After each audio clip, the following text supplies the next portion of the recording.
Deputy Mayor highlights differences in estate bridge and Jackson applications.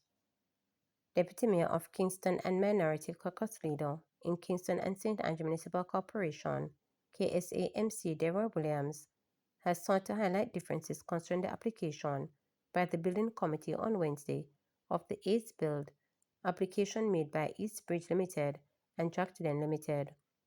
The statement from the Deputy Mayor was in response to Mayor of Kingston Andrew Swaby's comments regarding the approval of the requested amendments to the Westcliff Close residential development and the Linsford Road commercial development.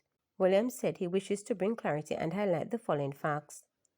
The statement from the Mayor Swaby and the KSAMC leadership fails to note that in the case of Estate Bridge, the company had a permit and applied for approval of minor variations.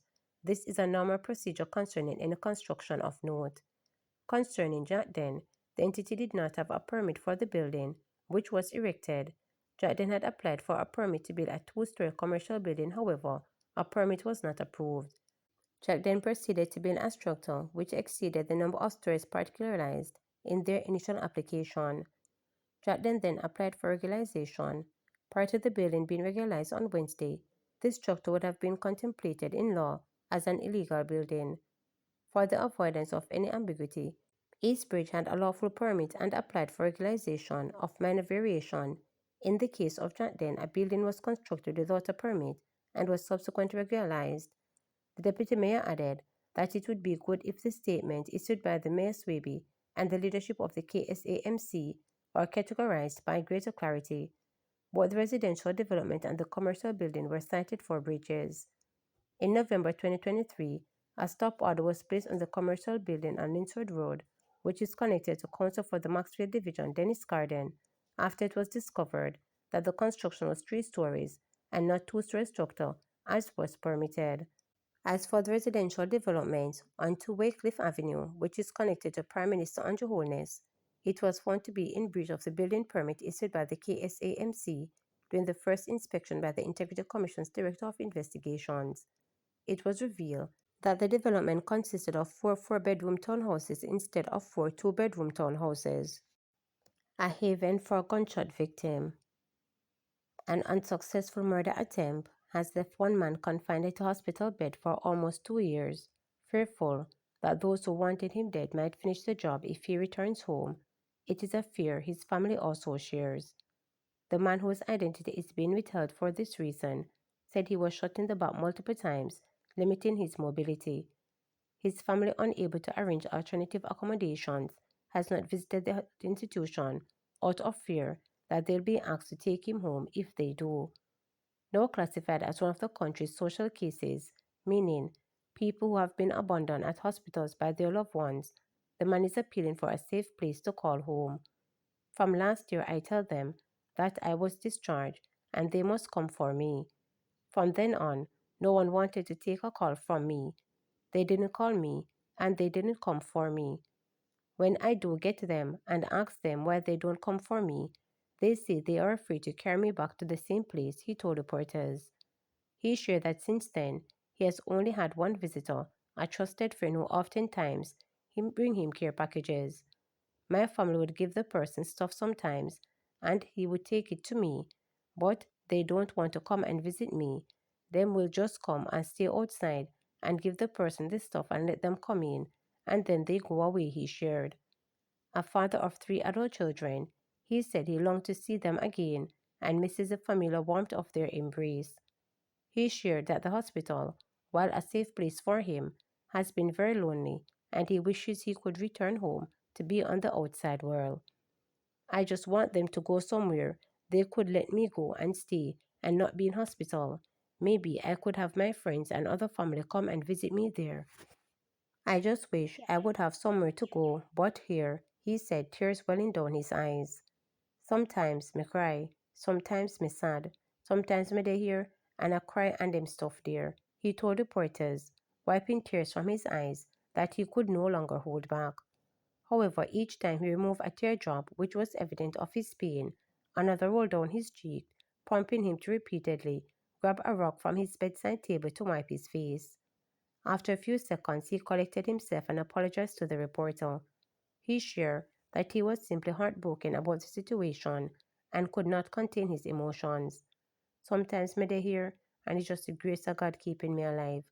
Sometimes I wish I would even die and get it over with, he shared. Me just sad that I'm in the hospital because on holidays I used to go out and do stuff. I'm not sure what I would be doing, but I know I would be going out to enjoy myself. Maybe go to the country, he told reporters. As he reflected on fond memories, he shared that he loves to swim and would always be near an open body of water, soaking up the sun before he took a dive off to the coast. While his dreams of swimming again won't be materialized because the gun attack resulted in him being paralyzed, he still hopes to one day revisit the sea and take in the familiar scene of salt water. I just wish they would just come and find somewhere to put me so that I can go, so that I will be out of the hospital. Sometimes I might can go visit the sea and those places, even the river or so, he shared, appealing for anyone who can assist to come forward. The issue of social cases in hospitals has been a growing concern for Health and Wellness Minister Dr. Christopher Tufton, who said it is putting a strain on hospital resources. Tufton has over the years made several appeals for family members to take their loved ones' homes. However, the problem persists. Not giving up. It was supposed to be her biggest harvest ever, the culmination of working along in the sun and rain, but one finger of planting on the ground was all that remained on Mary Hart's Another Bay farm after thieves made off with more than 15 bunches of fruit, leaving her devastated. In an almost 7 minute long video on TikTok, the 34-year-old tearfully showed the empty trees, emotions raging from tearful disbelief to anger. Me a woman, me no beg, and me work hard for me want. And imagine, I saw the man them come and just go right through the farm. I saw them do the planting them. Tell me now, what the hell me I go do now? Heart rage in the video. The man them just go through the farm and then cut out the whole of me planting them, she cried. Hart went into farming 3 years ago, determined to make a better life. I was working as a bartender and then on a farm, but it still was not enough to take care of the bills, she told reporters. Hart began buying and selling grown provision for resale at the market. She had a genuine love for agriculture, so she started a backyard ground. The fact that she has a green thumb was a big bonus.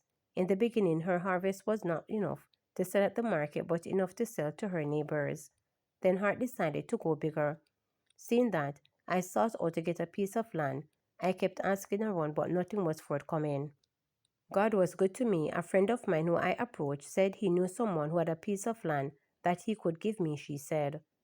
The industrious mother of two got more than 5 acres and never looked back.